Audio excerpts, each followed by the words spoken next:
Hello friends, welcome back to my channel. এই সপ্তাহের অর্থাৎ 17 তারিখের যে কর্মসংস্কৃতি পত্রিকা থেকে যে প্র্যাকটিস সেট ছিল, সেই প্র্যাকটিস সেটের আমরা অঙ্কের সমাধান করব। আর এই যে পুরো পেপারটা আমি টেলিগ্রাম গ্রুপে প্রোভাইড করে দিয়েছি, সেখান থেকে তোমরা ডাউনলোড করে নেবে। চলো আজকের ক্লাসটা শুরু করি। ফার্স্ট কোশ্চেন, 15% ছাড় থাকলে একটি রেডিওর বিক্রয় মূল্য 255 টাকা, তাহলে ধার্য মূল্য কত? ধার্য মূল্য মানে কি? মার্কেট প্রাইস, যে দামটা লেখা থাকে, ঠিক আছে? কোনো দ্রব্যের ওপর যে দামটা লেখা থাকে মার্কেট প্রাইস, সেটা হচ্ছে ধার্য মূল্য। তাহলে ধার্য মূল্য যদি 100 টাকা হয়, তাহলে ছাড় দিয়েছে কত? 15%, তাহলে বিক্রয় মূল্য কত হবে? এসপি হবে হচ্ছে 85 টাকা। তাহলে ছাড় দিয়েছে হচ্ছে 85, বিক্রি করেছে 85 টাকায়। কিন্তু এখানে বলা আছে বিক্রয় মূল্য বলা আছে 255 টাকা। তাহলে এখানে 85 ইউনিটের ভ্যালুই কত? 255, ঠিক আছে? 85 ইউনিটের ভ্যালুই 255। 1 ইউনিটের ভ্যালু কত? তাহলে 255 তলায় হচ্ছে কত? 85। তাহলে এখানে আমাদের ধার্য মূল্য চেয়েছে, মার্কেট প্রাইসটা। তাহলে এখানে আমাদের কত? 100 আছে। তাহলে এখানে 100 ইউনিটের ভ্যালু কত হবে? তাহলে ইন্টু 100 করে দাও। তাহলে এটাকে যদি কাটাকুটি করি, তাহলে 5 দিয়ে 5 17 85, 5 দিয়ে কাটা দিলে 5 20 100, ঠিক আছে? 17 দিয়ে কাটা দিলে 17কে 17, 5 17 85, 15 তো মানে 30 আর একটা 0 অর্থাৎ 300। তাহলে ধার্য মূল্য কত টাকা ছিল? 300 টাকা। ধার্য মূল্যের ওপর 20% ছাড় দিলেও 20% লাভ হবে, তবে ছাড় 30% হলে লাভ কত হবে? তাহলে ধার্য মূল্যের ওপর 20% ছাড় দিয়েছে, তাহলে ধার্য মূল্য একই রকমভাবে আমরা লিখব। 100 টাকা ছিল ধার্য মূল্য, 20% ছাড় দিয়েছে, তাহলে বিক্রয় মূল্য কত হবে? 80 টাকা হবে। এবার এখানে দেখো 20% লাভ, যখন ছাড় বলা থাকে তখন আমরা মার্কেট প্রাইসের ওপর ছাড় দিব, আর লাভ বলা থাকলে ক্রয় মূল্যের ওপর, এটা যেন মাথায় থাকে। তাহলে লাভ বললে যেন ক্রয় মূল্যের ওপর লাভটা হয়। ক্রয় মূল্য যদি 100 টাকা হয়, তাহলে 20% লাভ, তাহলে বিক্রয় মূল্য কত হবে? 120 টাকা হবে বিক্রয় মূল্য, ঠিক আছে? এবার এটাও দেখো বিক্রয় মূল্য, এটাও বিক্রয় মূল্য, এটাও বিক্রয় মূল্য। তাহলে এখানে বলতে পারি এই 120 ইকুয়ালটি হচ্ছে 80, যেটা আমরা শেষে লিখব সেটার ভ্যালু হবে প্রথমেরটা। তাহলে 1 ইউনিটের ভ্যালু কত হবে? তাহলে 80 তলায় হচ্ছে 120। তাহলে ক্রয় মূল্যটা বের করো। তাহলে ক্রয় মূল্য হচ্ছে 100, তাহলে 100 ইউনিটের ভ্যালু কত হবে? তাহলে 80 বাই হচ্ছে কত? 120 ইন্টু হচ্ছে কত? 100। তাহলে একটা 0 0 কাটা গেল, 4 দিয়ে কাটা দিলে 3, 4 দিয়ে কাটা দিলে 20, তাহলে এদিকে কত হচ্ছে? 200 তলায় 3, এটা হচ্ছে আমাদের কত? ক্রয় মূল্য। এবার বলা আছে 30% ছাড় দিলে। 30% ছাড় মানে কি? 30% ছাড় কার ওপরে ছাড়টা দেওয়া হয়? ছাড় সবসময় আমাদের মার্কেট প্রাইসের ওপর দেওয়া হয়। তাহলে 30% যদি ছাড় দেয়, তাহলে বিক্রয় মূল্য কত হবে? তাহলে বিক্রয় মূল্য হবে 100 টাকার 30% ছাড় মানে বিক্রয় মূল্য হবে 70 টাকা, ঠিক আছে? তাহলে বিক্রয় মূল্য পেয়ে গেলাম 70 টাকা। আর ক্রয় মূল্য কত? ক্রয় মূল্য পেয়ে গেছি 200/3, ঠিক আছে? মানে 100 ইউনিটের ভ্যালু বের করেছি, আর 100 ইউনিটের ভ্যালু হচ্ছে 200/3। বাই 3টা কোনাকুনি গুণ করে দাও, অনুপাতের ক্ষেত্রে গুণ হয়ে যায়। তাহলে এখানে এদিকে ক্রয় মূল্য আমরা লিখছি 200, আর এদিকে বিক্রয় মূল্য কত? বিক্রয় মূল্য 3 7 21 অর্থাৎ 210। একটা 0 0 কেটে দাও। তাহলে 20 টাকার জিনিস 21 টাকায় বিক্রি করছো, তাহলে লাভ কত টাকা হচ্ছে? লাভ আমাদের 1 টাকা হচ্ছে। কত টাকার মধ্যে? 20 টাকার মধ্যে, বা ক্রয় মূল্য তলায় লিখতে হয়, ইন্টু কি? পার্সেন্টেজের 100। তাহলে এটা আমাদের পার্সেন্টেজ লাভ বের হয়ে যাবে, পার্সেন্টেজ প্রফিট। তাহলে 20 দিয়ে টাকাটা দিলে কত হবে? 5, অর্থাৎ 5% কিন্তু প্রফিট, অপশন বি। একটি রেডিওর ধার্য মূল্যের ওপর 10% ছাড় দিলেও 20% লাভ থাকে। যদি ছাড় আরও 20% বাড়ানো হয়, তাহলে শতকরা কত লাভ হবে? ধার্য মূল্যের ওপর 10% ছাড়, তাহলে ধার্য মূল্য যদি মার্কেট প্রাইস যদি 100 টাকা হয়, তাহলে 10% ছাড়, তাহলে বিক্রয় মূল্য কত হবে? 90 টাকা, আগের অঙ্কর মতোই। এবার 20% লাভ, লাভ বললে ক্রয় মূল্যের ওপর সবসময় লাভ হয়। সিপি যদি 100 টাকা হয়, তাহলে এসপি কত হবে? 20% লাভ মানে 120 টাকা হবে। এবার এটাও হচ্ছে বিক্রয় মূল্য, এটাও বিক্রয় মূল্য। তাহলে 120 ইউনিটের ভ্যালু হচ্ছে 90, 1 ইউনিটের ভ্যালু কত? তাহলে 90 তলায় হচ্ছে 120। তাহলে এখানে আমাদের কী বের করতে হবে? ক্রয় মূল্য 100 ইউনিট। তাহলে 100 ইউনিটের ভ্যালু কত হবে? তাহলে 90 তলায় হচ্ছে 120 ইন্টু 100। তাহলে এদিকে 0 0 কাটা দাও, 3 দিয়ে কাটা দাও 30, 3 দিয়ে কাটা দাও 4, 2 দিয়ে কাটা দাও 2, 2 দিয়ে কাটা দাও 5, 2 দিয়ে কাটা দাও 15, 5 15 75, ঠিক আছে? তাহলে 100 ইউনিটের ভ্যালু পেয়ে গেলাম 75। এটা কি? আমাদের ক্রয় মূল্য। এবার বলা আছে যদি ছাড় আরও 20% বাড়ানো হয়, মানে এবার তোমরা 10-10-এর সাথে 20 যোগ করবে, মানে 30% করে দেবে না, 10 থেকে 20% বাড়িয়েছে, মানে আরও 20% বাড়ানো হলো। তাহলে এখানে আগের অঙ্কটাতে যেমন ছাড় ছিল যে তারপরে লাভ চেয়েছিল, একই রকমভাবে এই অঙ্কটা প্রথমে 10% ছাড় দিয়েছিল, এখন হচ্ছে 20%। তাহলে 100 টাকার 20% ছাড় মানে বিক্রয় মূল্য কত হবে? তাহলে এসপি হয়ে যাবে 80 টাকা। তাহলে ক্রয় মূল্য দেখো এখানে কত পেয়েছি? 75, ঠিক আছে। তাহলে এখানে এই সিপি পেয়ে গেলাম কত? 75 পেয়েছি। তাহলে এখানে আমাদের লাভ কত হবে? যে 75 টাকায় কিনে 80 টাকায় বিক্রি করছো, তাহলে লাভ কত টাকা? 5 টাকা লাভ। পার্সেন্টেজ লাভ বের করো, যে পার্সেন্টেজ প্রফিট। তাহলে লাভ বাই ক্রয় মূল্য ইন্টু 100, ক্রয় মূল্য হচ্ছে 75 ইন্টু হচ্ছে 100, 5×15 = 75, 5 দিয়ে কাটা দিলে 3, 5 দিয়ে কাটা দিলে 20। তাহলে এদিকে হচ্ছে 3×6 = 18, ভাগশেষ 2, ওপরে 2 তলায় 3, এত %। এটা কিন্তু সঠিক অ্যান্সার। এক দোকানদার একটি ক্যামেরার ধার্য মূল্যের উপর 10% ছাড় দেয়, যেটার ক্রয় মূল্য 600 টাকা এবং 20% লাভ করতে হলে দাম কত করতে হবে? তাহলে দাম কত করতে হবে মানে আমাদের মার্কেট প্রাইসটা কত যেন লেখা থাকে সেটা আমাদের বের করতে হবে, ঠিক আছে। তাহলে ধার্য মূল্যের উপর 10% ছাড় দিয়েছে, তাহলে ধার্য মূল্য যদি আমাদের 100 টাকা থাকে, তাহলে বিক্রয় মূল্য কত হবে? এসপি 10% ছাড় মানে 90 টাকায় বিক্রি করেছে। এবার ক্রয় মূল্য 600 টাকা আছে, 600 টাকার 20% লাভ করবে। সবসময় ক্রয় মূল্যের ওপর লাভ হয়, তো ক্রয় মূল্য আমাদের 600 টাকা বলাই আছে। তাহলে বিক্রয় মূল্য কত হবে? 20% লাভ। তাহলে 600-র 20% লাভ অর্থাৎ 120, তলায় হচ্ছে 100, 0 কাটা গেল, 6×72, 720 টাকা। বিক্রয় মূল্য হচ্ছে 720 টাকা। তাহলে এটাও বিক্রয় মূল্য, এটাও বিক্রয় মূল্য। এবার তোমাদের এখানে আমি এইটা সমান এইটা 90 লিখতে পারি, কিন্তু এখানে আমাদের ক্রয় মূল্য যদি 100 ধরতাম, তাহলে এখানে 720 = 90 লিখতাম, কিন্তু এখানে আমাদের মার্কেট প্রাইস চেয়েছে আর এখানে আমাদের বিক্রয় মূল্য 90 আছে। তাহলে এখানে আমরা এই 90 ইউনিটের ভ্যালু, এই বিক্রয় মূল্য সমান আমরা এই বিক্রয় মূল্যটা লিখব, কারণ যেহেতু আমরা এইটার ভ্যালু বের করব। আর যদি এখানে আমরা 100 ইউনিটের ভ্যালু বের করতাম, তাহলে এখানে আমরা 720 = 90 লিখতাম, এটা যেন মাথায় থাকে। তাহলে 90 = 720, তাহলে 1 = কত হবে? 8×9 = 72, অর্থাৎ 8, 1 ইউনিটের ভ্যালু 8। তাহলে এখানে মার্কেট প্রাইস কত? 100, তাহলে 100 ইউনিটের ভ্যালু কত হবে? তাহলে 8 × হচ্ছে 100 সমান হচ্ছে 800 টাকা। তাহলে মার্কেট প্রাইস কত করতে হবে? 800 টাকা। অপশান বি হয়ে যাবে কারেক্ট অ্যান্সার। এক ব্যবসায়ী কোনো বস্তুর ক্রয় মূল্যের ওপর 10% ধার্য করে। 10% ধার্য করা মানে কি? লিখে রাখে। তাহলে ক্রয় মূল্য যদি 100 টাকা হয়, তাহলে এখানে এই মার্কেট প্রাইস কত হবে? ধার্য করে রাখে মানে হচ্ছে 110 টাকা। যদি সে ক্রেতাকে ধার্য মূল্যের ওপর 10% ছাড় দেয়, তাহলে সে কত পার্সেন্ট লাভ বা ক্ষতি করবে? তাহলে ক্রেতাকে ধার্য মূল্যের ওপর 10% ছাড় দিচ্ছে, তাহলে ধার্য মূল্য কত আছে? 110 টাকা। তাহলে 110 টাকার এবার বিক্রি করছে কত টাকায়? 10% ছাড়ে বিক্রি করছে। তাহলে 110 টাকার 10% ছাড় মানে কত? 90/100 টাকায় বিক্রি করতে হবে। তাহলে এই 0 কাটা গেল, 9×11 = 99। তাহলে বিক্রয় মূল্য কত হচ্ছে? 99। তাহলে তার কত পার্সেন্ট লাভ বা ক্ষতি হচ্ছে? তাহলে ক্রয় মূল্য হচ্ছে 100 আর বিক্রয় করেছে 99 টাকায়, তাহলে তার ক্ষতি কত?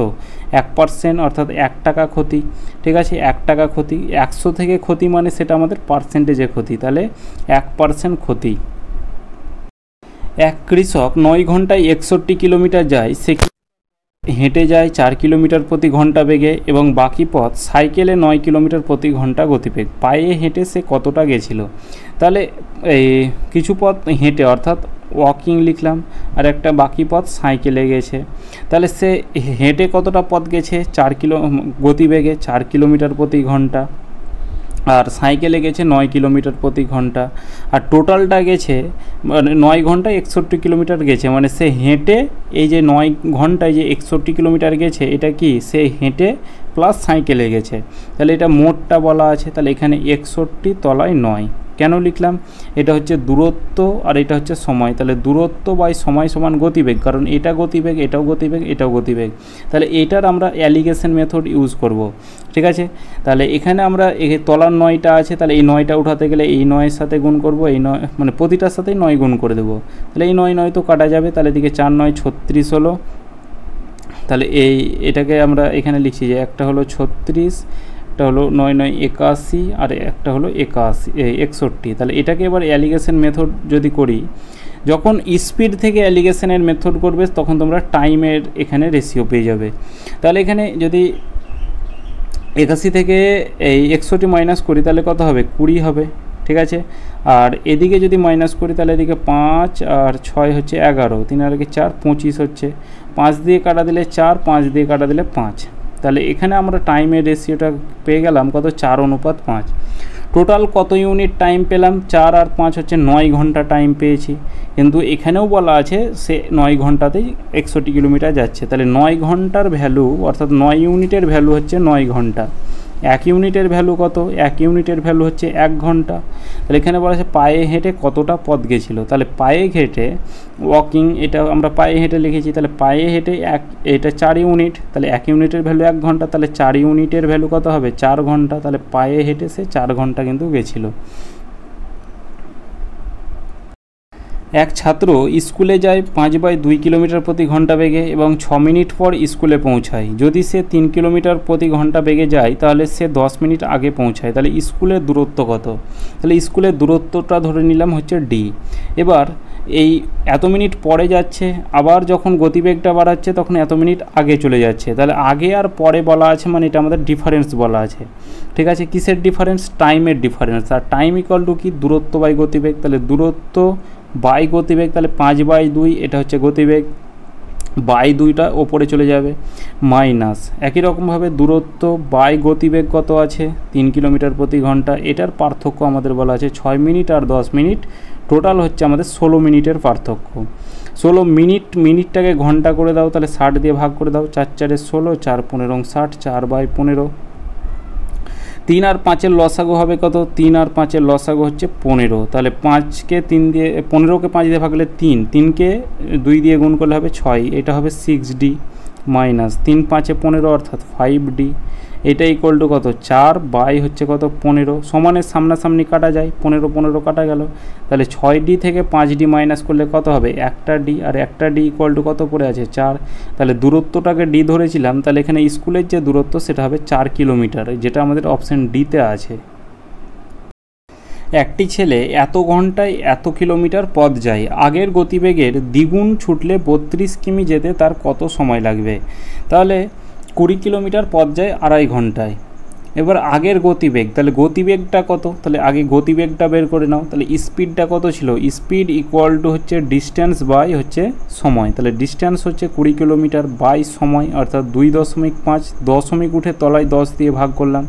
এই 10টা কী হবে, উল্টে আবার ওপরে চলে যাবে, ঠিক আছে। তাহলে এটা ওপরে লিখে দিলাম, তাহলে এটা হলো আমাদের স্পিড। এদিকে কথা হচ্ছে 25 দিয়ে কাটা দিলে 5 5 25, 5 দিয়ে কাটা দিলে 4, 5 দিয়ে কাটা দিলে 2 অর্থাৎ 8 কিলোমিটার প্রতি ঘন্টা। এটা হয়ে গেল আমাদের স্পিড। এবার আগের গতিবেগটাকে দ্বিগুণ করছে, তাহলে আগের গতিবেগ ছিল 8, এর দ্বিগুণ যদি করে তাহলে গতিবেগটা কত হবে, এর দ্বিগুণ হচ্ছে 16 কিলোমিটার প্রতি ঘন্টা। এই গতিবেগে যদি যায় তাহলে 32 কিলোমিটার যেতে তার কত সময় লাগবে। তাহলে টাইম ইকুয়াল টু কি, টাইম ইকুয়াল টু হচ্ছে দূরত্ব বাই হচ্ছে গতিবেগ। দূরত্ব কত আছে, 32 কিলোমিটার যেতে হবে, আর গতিবেগটা কত 16 কিলোমিটার অর্থাৎ দ্বিগুণ গতিবেগে যেতে হবে। তাহলে 16 দুগুণে 32 অর্থাৎ 2 ঘন্টা কিন্তু সময় লাগবে। এক ব্যক্তি ট্রেনে একটি নির্দিষ্ট দূরত্ব 25 কিলোমিটার প্রতি ঘন্টা বেগে যায় এবং ফিরে আসে 4 কিলোমিটার প্রতি ঘন্টা বেগে। পুরো দূরত্ব যেতে সময় লাগে 5 ঘন্টা 48 মিনিট। তাহলে দূরত্ব কত, একই রকমভাবে দূরত্বটাকে ডি ধরবো। টোটাল সময়টা লেগেছে, মোট সময় 5 ঘন্টা 48 মিনিট। তাহলে এখানে এই সময়টাকে আমরা যোগ করব। তাহলে সময় ইকুয়াল টু কি, দূরত্ব বাই গতিবেগ। তাহলে প্রথম সময়টা হচ্ছে দূরত্ব ডি লিখলাম আর গতিবেগটা হচ্ছে 25। তাহলে দূরত্ব বাই গতিবেগ ইকুয়াল টু সময় হয়, আর মোট সময় যেহেতু বলা আছে তার জন্য যোগ লিখব। এটা ডি বাই আর একটা সময় কত হচ্ছে 4 কিলোমিটার প্রতি ঘন্টা তলায়, এটা ইকুয়াল টু কত 5 ঘন্টা 48 মিনিট। 48 মিনিট, মিনিটটাকেও ঘন্টায় করতে হবে। তাহলে 60 দিয়ে ভাগ করে দাও, 12 দিয়ে 4, 12 দিয়ে 5, তাহলে 5 5 25, 4 29 তলায় 5, ঠিক আছে। তাহলে 29 তলায় হচ্ছে 5। 25 আর 4-এর লসাগু কত হবে, 100। 100কে 25 দিয়ে ভাগ করলে 4, 4কে ডি দিয়ে গুণ করলে হবে 4D প্লাস 4 25 সঙ্গে 100, তাহলে 25কে ডি দিয়ে গুণ করলে কত হবে 25D। এটা ইকুয়াল টু হচ্ছে কত 29 তলায় হচ্ছে কত 5। 4D আর 25D যোগ করলে কত হবে 29D। এটা তলায় কত 100, এটা ইকুয়াল টু হচ্ছে 29, তলায় হচ্ছে 5। এই সমানের সামনাসামনি কাটা যায়, এই 29 কাটা যাবে, তাহলে এই 5D এটা ইকুয়াল টু কত, কোনাকুনি গুণ করে দাও 100, তাহলে 5 দিয়ে কাটো, 5 20 100, তাহলে এখানে ডিস্টেন্স কত পেলাম 20 কিলোমিটার, যেটা ডি ধরেছিলাম দূরত্ব সেটা হয়ে গেল 20 কিলোমিটার। 5 কিলোমিটার প্রতি ঘন্টা গতিবেগে এক ব্যক্তি একটি ব্রিজ 15 মিনিটে পার করে, তবে ব্রিজের দৈর্ঘ্য কত? তাহলে ব্রিজের দৈর্ঘ্য অর্থাৎ কোনো একটা ব্রিজ এত ব্যক্তিকে অতিক্রম করছে, এটাই ইম্পর্টেন্ট। এখানে ব্যক্তির জায়গায় কোনো ল্যাম্পপোস্ট দেওয়া থাকতো সেটাও কিন্তু হয়ে যেত, অর্থাৎ কোনো একটা ল্যাম্পপোস্টকে যখন অতিক্রম করবে তখন সে তার নিজের দৈর্ঘ্য অতিক্রম করবে। এখানে ব্রিজের জায়গায় ট্রেন বলা থাকতো, ঠিক আছে, সে তখন নিজের গতিবেগ অর্থাৎ যে সময়টা পার করবে মানে সে তার নিজের সময়টাই পার করবে। এটার অর্থ হচ্ছে যে সিম্পল ডিস্ট্যান্স চেয়েছে, তাহলে ডিস্ট্যান্স ইকুয়াল টু হবে স্পিড ইন্টু টাইম। এই সিম্পল আমাদের স্পিড কত বলা আছে 5 কিলোমিটার প্রতি ঘন্টা, জাস্ট এটাকে কি করো 5/18 দিয়ে গুণ করে দাও, তাহলে এটা মিটার প্রতি সেকেন্ড হয়ে গেল। আর এদিকে টাইম বলা আছে 15 মিনিট, মিনিটটাকে সেকেন্ড করো অর্থাৎ 1 মিনিট সমান 60 সেকেন্ড, 15 মিনিট সমান 15 গণিত 60 হয়ে যাবে, ঠিক আছে।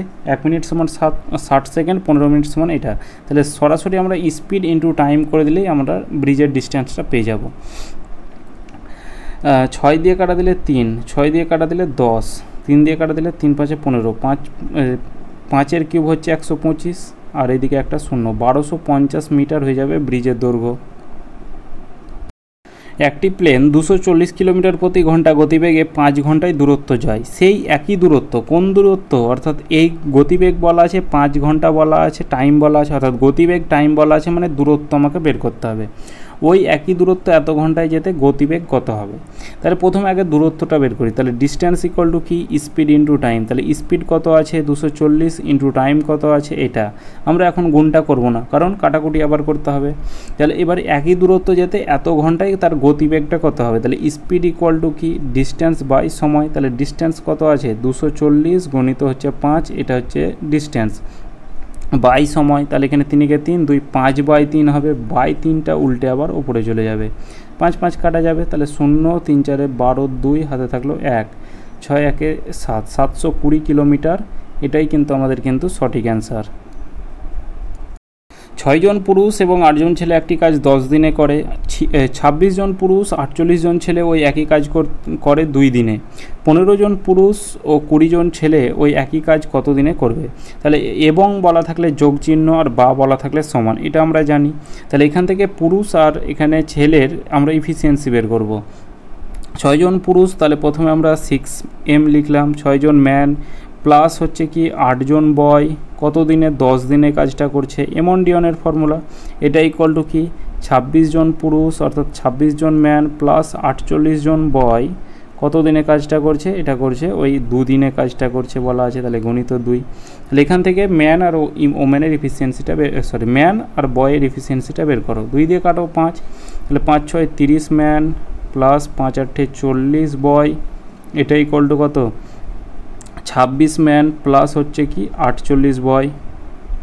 ম্যানগুলোকে একদিকে করে নাও, তাহলে এদিকে হচ্ছে 30 ম্যান প্লাস 26টা এদিকে আনলে -26 ম্যান হয়ে যাবে, এটা ইকুয়াল টু হচ্ছে 48 বয়, আর এটা প্লাসটা এদিকে হলে -40 বয়। তাহলে 30 ম্যান থেকে 26 অর্থাৎ 4 ম্যান, এটা ইকুয়াল টু কত, আর এদিকে হবে 8 বয়। তাহলে এখানে man by boy equal to কত হবে, তাহলে এখানে ম্যান বাই বয় এটা ইকুয়াল টু হবে, বয়ের সাথে কত গুণ হয়ে আছে 8 আর ম্যানের সাথে 4, 4 দিয়ে কাটা দিতে পারো 2 1, তাহলে ম্যানের এফিসিয়েন্সি 2 আর বয়ের এফিসিয়েন্সি হচ্ছে 1, ঠিক আছে। এবার আমাদের নেক্সট স্টেপ যেটা করতে হবে, এটা নিতে পারো কিংবা এটা যে কোনো একটা, তাহলে আমরা এটাই নিচ্ছি। তাহলে 6 ম্যান প্লাস 8 বয় কত দিনে 10 দিনে কাজটা করছে, এটা ইকুয়াল টু কত, এবার 5 জন পুরুষ প্লাস 15 জন পুরুষ প্লাস 20 জন ছেলে অর্থাৎ 20 জন বয় কত দিনে কাজটা করবে, অর্থাৎ ধরলাম ডি দিনে। তাহলে এবার ম্যানের জায়গায় ম্যানের এফিসিয়েন্সি বসাবো, তাহলে এখানে 2 আছে ম্যানের এফিসিয়েন্সি, তাহলে 6 দুগুণে 12 হবে, 6 দুগুণে 12 প্লাস বয়ের এফিসিয়েন্সি 1 8, তাহলে 12 আর 8 যোগ করলে তো 20 হবে, তাহলে এখানে আমরা ডাইরেক্ট এটাকে 20 লিখছি, ঠিক আছে। তাহলে এখানে 6 দুগুণে 12 আর 8 যোগ করলে হবে 20, গণিত হচ্ছে কত 10, এটা ইকুয়াল টু কত, তাহলে ম্যানের এফিসিয়েন্সি 2, তাহলে 15 দুগুণে 30 প্লাস বয়ের এফিসিয়েন্সি তো 1, তাহলে 30 আর 20 যোগ করলে হবে 50, তাহলে এটা গণিত হচ্ছে দিন। তাহলে এইটা দিয়ে 5 কাটা গেল, 5 দিয়ে 4 5 20, তাহলে দিন ইকুয়াল টু কত হবে 4 দিন কিন্তু সময় লাগবে, ঠিক আছে। 4 দিন, অপশান বি হয়ে যাবে কারেক্ট অ্যান্সার। এ একটি কাজ 12 দিনে এবং বি একটি কাজ 15 দিনে করে, তারা একসাথে 5 দিন কাজ করলো এবং বি 5 দিন পর চলে গেল, বাকি কাজটা এ কত দিনে শেষ করবে। তাহলে এ একটা কাজ কত দিনে করছে 12 দিনে করছে, আর বি একটা কাজ কত দিনে করছে 15 দিনে করছে। টোটাল কাজের এফিসিয়েন্সি কত 60 ইউনিট, 60 ইউনিট হলে এ এর এফিসিয়েন্সি হবে 5 ইউনিট আর বি এর এফিসিয়েন্সি হবে 4 ইউনিট। এবার তারা একসাথে 5 দিন কাজ করেছে, তারপর 5 দিন পরে কিন্তু বি চলে গেছে, তাহলে তারা একসাথে 5 দিন কাজ করেছে, তাহলে এ আর বি এর এফিসিয়েন্সি কত, এ আর বি এর এফিসিয়েন্সি হচ্ছে 5 আর 4 হচ্ছে 9 ইউনিট। তারা 5 দিন কাজ করেছে, তাহলে 5 9 45 ইউনিট কিন্তু তারা কাজ করে নিয়েছে, ঠিক আছে। তাহলে বাকি আছে কত, আর 15 ইউনিট কাজ বাকি আছে। এবার বি 5 দিন পর চলে গেছে, মানে 5 দিন তারা কাজ করে এই 5 দিন পরে বি চলে গেছে, তাহলে বাকি আছে আর কত 15 ইউনিট কাজ। আর এই বি যখন চলে গেছে মানে এ বাকি কাজটা শেষ করবে, আর এর এফিসিয়েন্সি হচ্ছে 5 ইউনিট, তাহলে 5 ইউনিট করে 15 ইউনিটের কাজটা 5 দিনে 15 অর্থাৎ 3 দিনে কিন্তু শেষ করবে। এই অঙ্কতে তোমরা ভুল করবে না যে এখানে তারা একসাথে 5 দিন কাজ করেছে, মানে 5 দিনে 5 9 45 ইউনিট কাজ করে নিয়েছে, এটা তো সবাই করবে, বাকি থাকবে 15 ইউনিট। এরপরে বি 5 দিন পর চলে গেল, যে বি এর এফিসিয়েন্সি 4, এই 4-এর সাথে আবার 5 গুণ করে মাইনাস করলে তো দেখবে -5 আসছে, এটা হবে না। যে এটার অর্থ হচ্ছে যে তারা 5 দিন কাজ করলো, এই 5 দিন পরে বি চলে গেছে, ঠিক আছে। তাহলে তারা 5 দিনে দুজনে মিলে 45 ইউনিট কাজ করে দিয়েছে, এরপর 5 দিন পর বি চলে গেছে, তাহলে এ একাই কাজটা করবে, আর এ এর এফিসিয়েন্সি হচ্ছে 5 ইউনিট, তাহলে 5 ইউনিট করে 15 ইউনিটের কাজটা তার 3 দিন কিন্তু সময় লাগবে। এ এবং বি 8 দিনে কাজ শেষ করে, বি এবং সি 12 দিনে, তিনজন একসাথে কাজ করলে শেষ হয় 6 দিনে। এ ও সি একসাথে কত দিনে কাজটা করবে, তাহলে এ প্লাস বি কাজটা কত দিনে করছে, এ প্লাস বি কাজটা করছে হচ্ছে 8 দিনে। বি প্লাস সি কাজটা করছে কত দিনে, তাহলে বি প্লাস সি কাজটা করছে হচ্ছে 12 দিনে। আর তিনজনে একসাথে কাজ করলে, তিনজনকে কে এ বি আর সি কাজটা করছে কত দিনে, শেষ হয় 6 দিনে। তাহলে এখানে টোটাল কাজের এফিসিয়েন্সি কত হবে 24 ইউনিট, ঠিক আছে। 8 12 6 লসাগু কত হবে 24, তাহলে এরা দুজনে 3 8 24, 12 দুগুণে 24, 4 6 24। এবার দেখো এখানে বি আর সি হচ্ছে 2 ইউনিট, আর এখানে এ আর বি হচ্ছে 3 ইউনিট। তাহলে এখানে আমরা একটু যদি এটা বেসিকভাবে আরও করতে চাই অনেকটা বড় হয়ে যাবে, তো এখানে একটু জাস্ট ভেবে দেখলেই হবে। দেখো এখানে যদি বি 1 ইউনিট কাজ করে, সি 1 ইউনিট কাজ করবে, তবেই তো এখানে 2 ইউনিট কাজ হবে। বি যদি এখানে 1 ইউনিট কাজ করে, তাহলে এ নিশ্চয়ই 2 ইউনিট কাজ করবে, তাহলে এখানে টোটাল 3 ইউনিট কাজ হবে। তাহলে এখানে এ আর সি কত দিনে কাজটা করবে, আর এখানে দেখো এই বি তো 1 ইউনিট কাজ করছে, এ করছে 2 ইউনিট, সি করছে 1 ইউনিট। দেখো 2 3, দেখো এটাকে যোগ করলে 4 হয়ে যাচ্ছে, তাহলে এ এর এফিসিয়েন্সি হচ্ছে 2 আর সি এর এফিসিয়েন্সি হচ্ছে 1, তাহলে এ প্লাস সি মিলে কত ইউনিট কাজ করবে 2 + 1 3 ইউনিট, 3 ইউনিট করে 24 ইউনিটের কাজটা 3 8 24 অর্থাৎ 8 দিন কিন্তু সময় লাগবে, ঠিক আছে। অপশান বি এটা কিন্তু সঠিক অ্যান্সার। এবিসি একটি কাজ 24 6 12 দিনে সম্পূর্ণ করে, একসাথে কাজ করলে কত দিনে শেষ করবে। তাহলে এ একটা কাজ 24 দিনে করতে পারে, বি কাজটা করছে 6 দিনে, আর সি কাজটা করছে 12 দিনে। তাহলে 24 6 12 লসাগু তো 24ই হবে। তাহলে এ এর এফিসিয়েন্সি 1 ইউনিট, বি এর এফিসিয়েন্সি 4 আর সি এর এফিসিয়েন্সি 2 ইউনিট, ঠিক আছে। তারা একসাথে যদি কাজ করে তাহলে এ প্লাস বি প্লাস সি মিলে কত ইউনিট কাজ করবে 4 2 6 7, তাহলে 7 ইউনিট কাজ করবে, 5 2 7।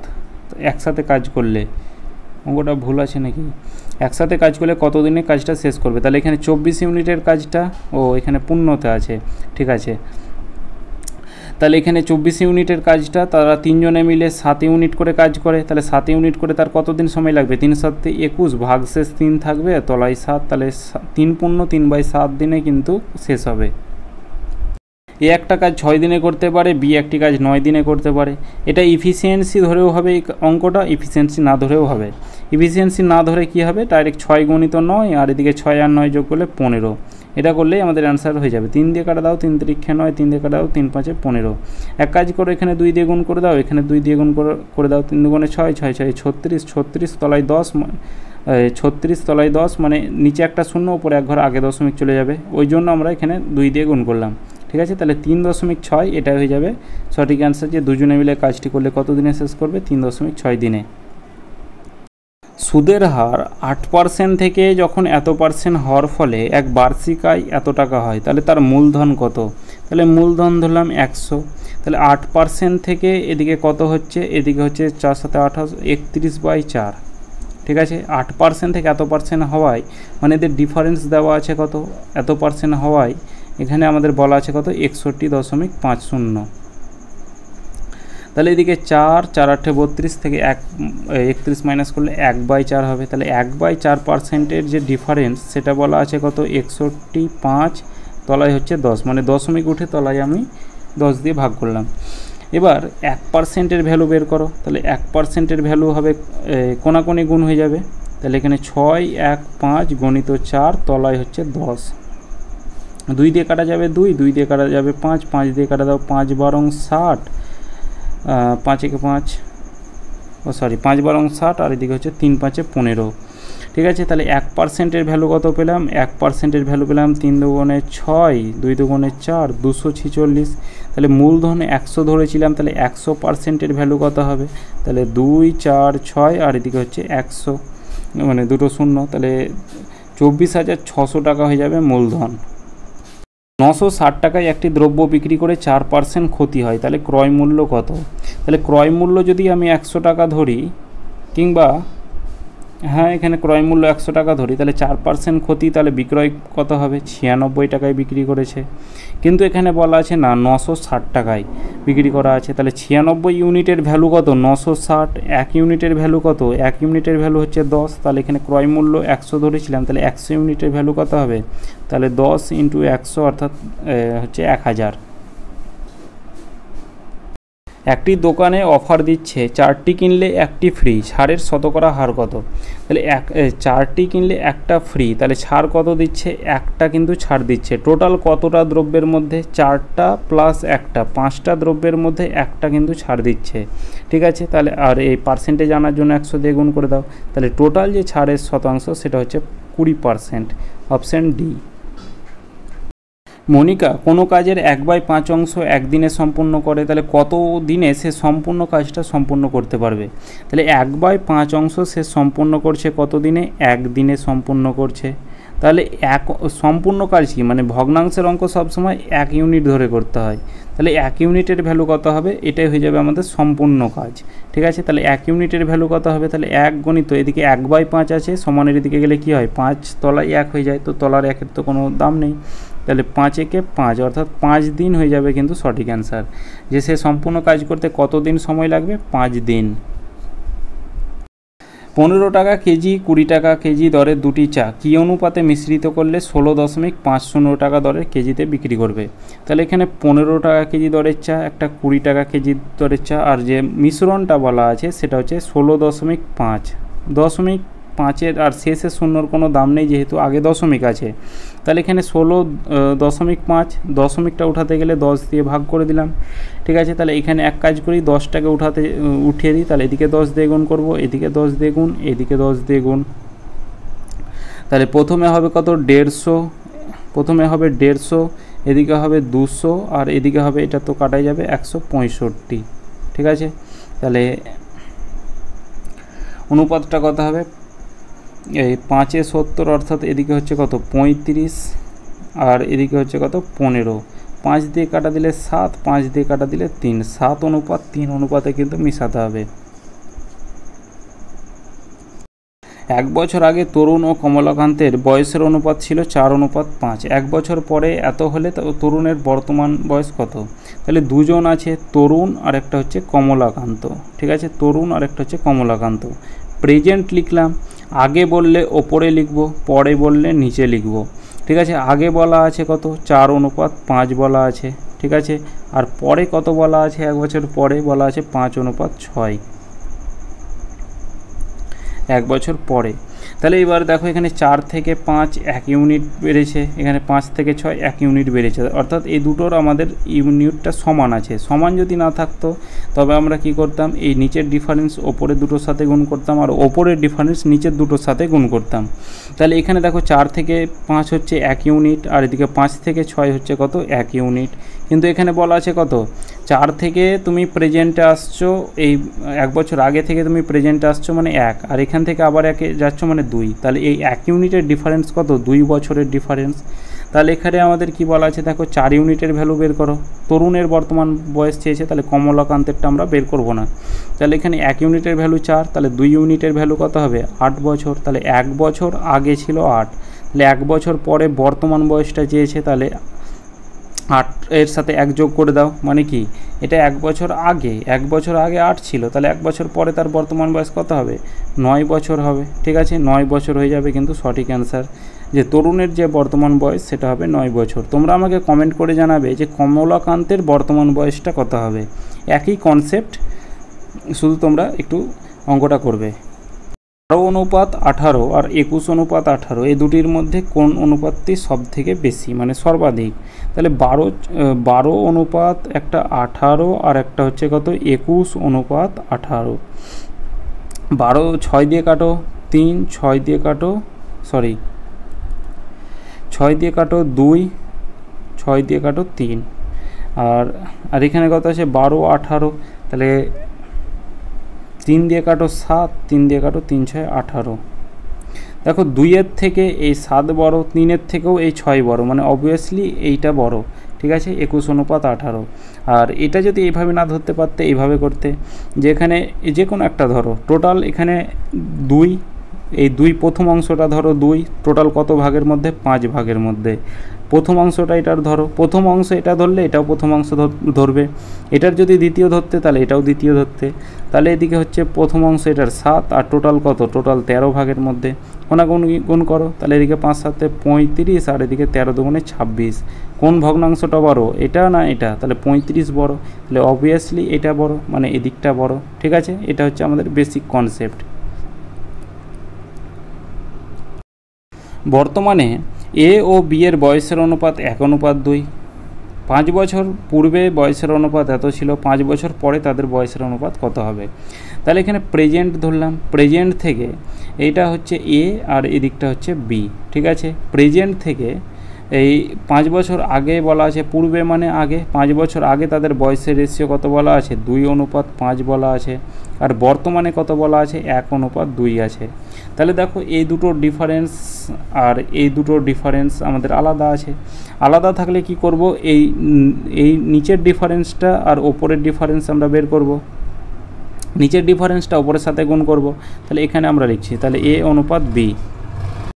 এদিকে হচ্ছে প্রেজেন্ট 5 বছর আগে, তাহলে 5 বছর আগে এই নিচের ডিফারেন্সটা উপরে দুটোর সাথে গুণ করলে এই 2:5ই হবে, 1 গুণ করলে। আর প্রেজেন্টে কত হবে, এদিকে ডিফারেন্সটা হচ্ছে 3-এর ডিফারেন্স, তাহলে এদিকে হবে কত 3 আর এদিকে হচ্ছে কত 3 2 6। এবার দেখো 2 থেকে 3 1 বেড়েছে, 5 থেকে 6 1 বেড়েছে, কিন্তু এখানে বলা আছে কত 5 বছর বেড়েছে, তাহলে 1 ইউনিটের ভ্যালু হচ্ছে 5 বছর। তাহলে এখানে প্রেজেন্টের ভ্যালুটা বের করো, তাহলে 3 ইউনিটের ভ্যালু কত হবে, তাহলে 3 ইউনিটের ভ্যালু হবে 3 5 15, আর 6 ইউনিটের ভ্যালু কত হবে, 5 6 30। তাহলে বর্তমান বয়স হচ্ছে এর হচ্ছে 15 আর বির হচ্ছে 30। এবার বলা আছে 5 বছর পর তাদের বয়সের অনুপাত কত হবে। তাহলে এখানে বর্তমান বয়স হচ্ছে 15 এর, তাহলে 5 বছর পরে এর কত হবে, এর হবে কত 5 আর 5 যোগ হয়ে যাবে 20, আর এর 5 বছর পর কত হবে, এর হবে 35। এবার এদের অনুপাতটা বের করো, 5 দিয়ে কাটো 4, 5 দিয়ে কাটো 7, তাহলে 4:7। এটা আমাদের কিন্তু সঠিক অ্যান্সার। অনন্যাদের চৌবাচ্চাটিতে 10 লিটার জল ধরে, অনন্যায় 6.5 লিটার জল ধরে, এরূপ একটি বালতি নিয়ে 10 বালতি জল ঢেলে গেছে। তার বোন পৌলমী এসে 10 বালতি জল ঢালায় চৌবাচ্চাটি সম্পূর্ণ পূর্ণ হলে পৌলমীর বালতিতে কত লিটার জল ধরে।